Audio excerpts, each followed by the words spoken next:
สองบ้านที่ขึ้นกับเมืองหาดไซฟงนาขลมวิจันทร์ได้ถือขับฮ้องเป็นบ้านป้องกันซาดเข็มแข็งซึ่งประกอบมีบ้านหาดซ้ายขาวและบ้านสมสนุก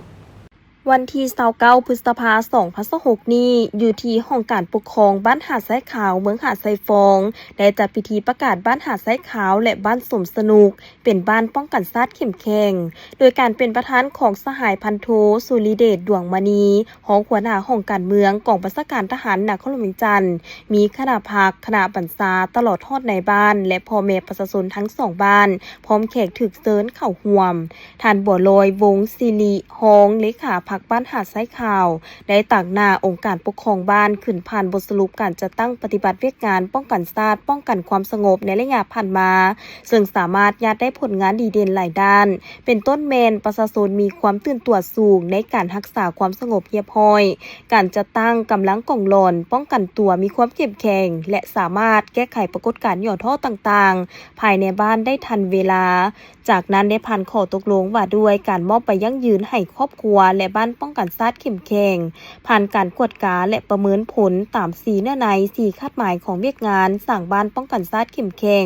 ทั้ง2บ้านสามารถบรรลุมาตรฐานอย่างครบถ้วนเฮ็ดให้บ้านหาดซ้ายขาวและบ้านสมสนุกกลายเป็นบ้านป้องกันซาดเข้มแข็งลำดับที่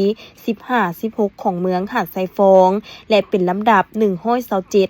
128ของนครหลวงเวียงจันทร์สามารถยั่งยืนเป็นครอบครัวป้องกันซาดเข้มแข็งได้ทั้งหมด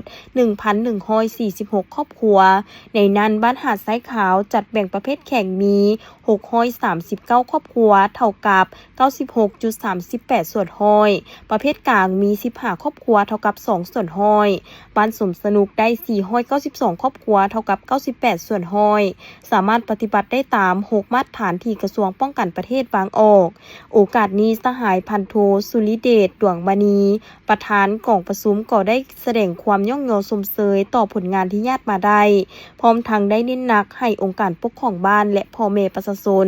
จงสืบต่อรักษามูลเสื่อความสามัคคีเพิ่มทวีการสกัดกั้นปัญหายาเสพติดและปรากฏการณ์หย่อท่อต่างๆเพื่อสร้างบ้านให้มีความสงบและกลายเป็นแบบอย่างที่ดีให้แก่บ้านอื่นๆต่อไปเอาใจใส่ศึกษาอบรมการเมืองแนวคิดให้พ่อแม่ประชาชนประดาเผาให้เข้าใจต่อแนวทางนโยบายของพรรคระเบียบกฎหมายของรัฐโดยเฉพาะแนวทางป้องกันซาดป้องกันความสงบทั่วปวงส่วนรอบด้านของพรรคเพื่อสุขยุให้พ่อแม่ประชาชนทำมาหากินอย่างถูกต้องตามระเบียบกฎหมายแก้ไขชีวิตการเป็นอยู่ให้ดีขึ้นปรับปรุงเวียกงานป้องกันซาดป้องกันความสงบให้เข้มแข็งหนักแน่นรักษามูลเสื่อและนำมาหยุดครอบครัวและบ้านป้องกันซาดเข้มแข็งนี้ไว้ให้มั่นคงตลอดไป